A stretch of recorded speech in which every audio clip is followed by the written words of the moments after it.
Wellington, we're starting off 2025 with a lot of enthusiasm for the venture investment opportunity set. While there's certainly no shortage of things to be worried about, many of our investors are citing the more robust deal environment, a rebounding IPO market, and a potentially more benign regulatory environment as reasons to be excited about the investment opportunity ahead. So with that in mind, we've gathered a number of our lead investors here from across the private investments platform at Wellington to talk about the environment and the opportunity set ahead.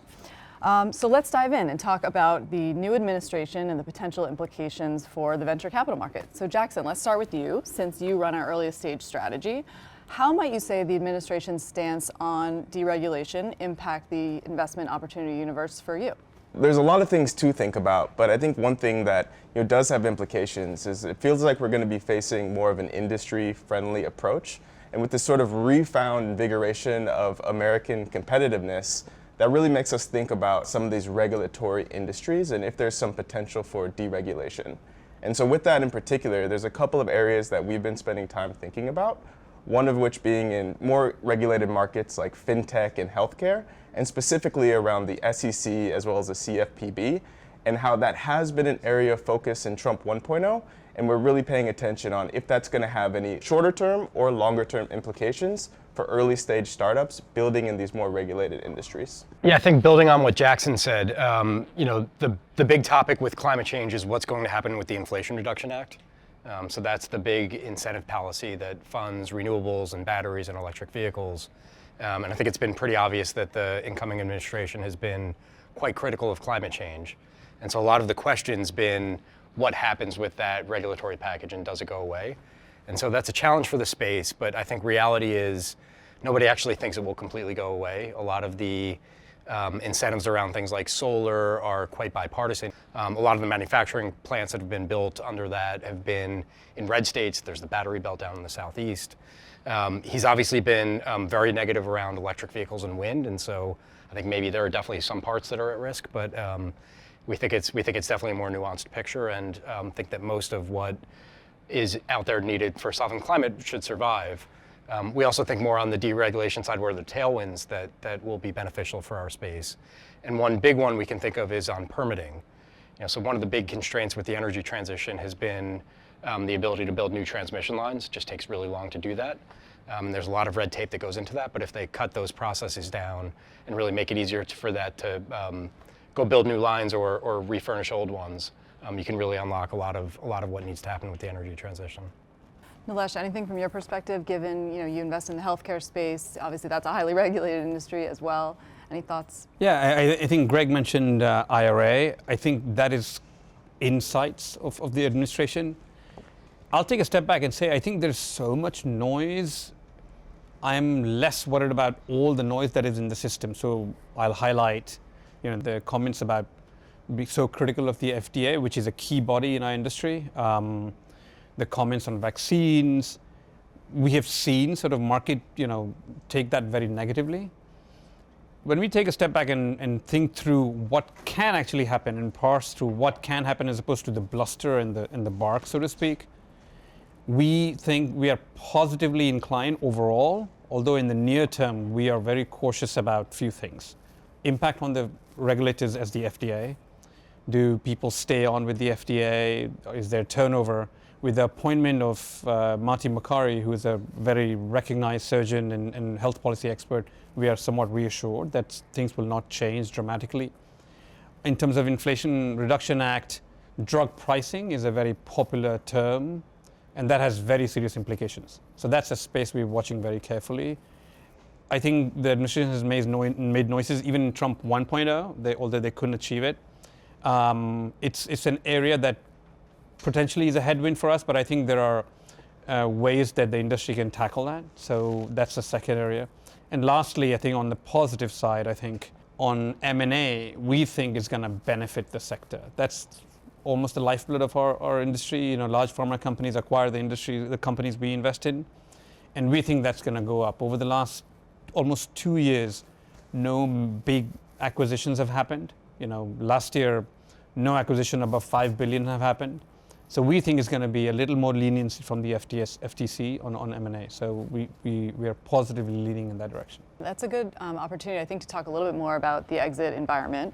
Matt, maybe turning to you for a minute. How are you and the team thinking about, say, the IPO market and exits for your later stage growth companies? Well, I think I take a maybe contrarian view to what Nilesh just said from an M&A perspective, in that I hear you on maybe some small tuck-in acquisitions of pharma companies, but when it comes to late-stage companies, when it comes to scaled companies, I think this administration's not going to look any different than the last administration when it comes to the FTC and the desire to keep big tech in check and the desire to really make sure that the technology industry specifically and growth industries in general are not amassing too much power. So I actually think that the M&A environment going forward with respect to regulation is probably more bearish than it is bullish for the large acquisitions. Which means that, okay, where else do we find liquidity? In the late stage private market, that would be through IPOs, which I actually think will be a rising tide in 2025. I think the setup is that 2025 will be the third year of subsequent IPO activity levels being meaningfully below the mean, meaning that if you look historically over the last 50 years, oftentimes that's the last year of IPO activity being low. So this should be a setup for that, for more activity, as well as just data that shows that in a election year, IPO activity tends to be muted compared to a non-election year like we have today. If I may, take your point on that. I think it is interesting to an untrained eye, perhaps. It appears that the administration is cozying up to tech. Do you not see that as a positive for the industry, or will that not be leveraged in a positive way? How do you think about that? I mean, I think it depends on who is anointed in favor versus out of favor. And when you think about the companies that can afford large acquisitions, and I'm not talking, couple $100 million acquisitions, I'm talking couple $1 billion acquisitions. And when you think about the cohort of companies that can potentially afford those in the growth market, most of them are large tech, and most of them are not in this administration's favor. And so I think that's what puts us at odds with where the M&A activity may be in 2025 compared to where it could be if that weren't the case. It'll be interesting seeing how that evolves, because to your point, Nilesh, on the tech companies cozying up, everyone's definitely shifting a bit to make themselves a bit more friendly. So I think, along with Matt's point, it'll be interesting seeing how that all plays out and who is friendly versus who is antagonistic with the administration and what that actually means. And when you think about the new incoming FTC commissioner, the stance is actually not very different than the former commissioner's stance when it comes to regulation in big tech. So I do think that will continue to be a headwind when it comes to large technology acquisitions. I mean, forecasting anything with this administration is going to be a challenge based on our experience the first time around. Other sort of wrinkle in this discussion that investors we have to navigate is things may look very different in 6 to 12 months in terms of forecasting as to what the long-term policy is going to be. Yeah, no, certainly. I mean, one other key topic I would say that's getting a lot of attention, talking about rhetoric, is like the trade policy. And President Trump's obviously stated plans around tariffs. Maybe Greg, starting out, how is your team thinking about this in the context of climate investing? And what are some of the potential implications? Yeah, I think we're trying to think through the scenarios of what that could look like. Reality is nobody really knows. We had an interesting session this morning with some of our public analysts and some experts around tariffs very specifically. And they made the point that there will likely be big announcements around substantial shifts, but then negotiations on a country level basis that will probably take some time. And so I think reality is we just don't know. The way that we're thinking about it on our business is, where do we have exposure in the types of companies that we look at? A lot of what we look at tends to be asset light, so they're light on the manufacturing side and a bit less physical and a bit more digital. And so a little bit less exposure there, but obviously our companies sell into might sell software into the solar market or into industrial manufacturing plants. And so how tariffs will affect the solar market are quite important to us. There's actually a lot of solar tariffs already in place under the Biden administration, and so I think a lot of the base case thinking is that just gets carried through and continued with where Trump is now, but it's a big question. The other angle we're thinking about this through is on supply chain. And one of the areas that our team spends a lot of time looking at is supply chain software. There's dynamics around your supply chain and how efficient it is that has clear ties into climate change, both from an efficiency and resource optimization perspective, but also from resilience around how you can navigate climate events and things like that. And so we've seen a lot of supply chain transparency and visibility software companies come up.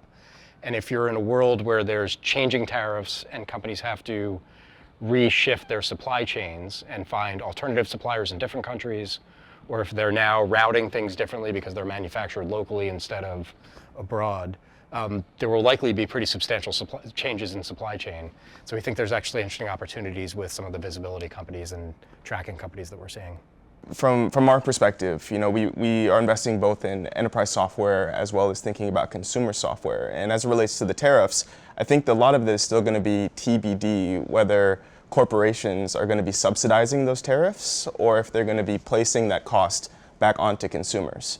And I think there's a lot of ramifications in both cases, and how that relates to early stage companies thinking about building innovation. I think on one hand, if companies choose not to subsidize these tariffs, the consumer wallet gets a bit smaller as it relates to more stable, household goods.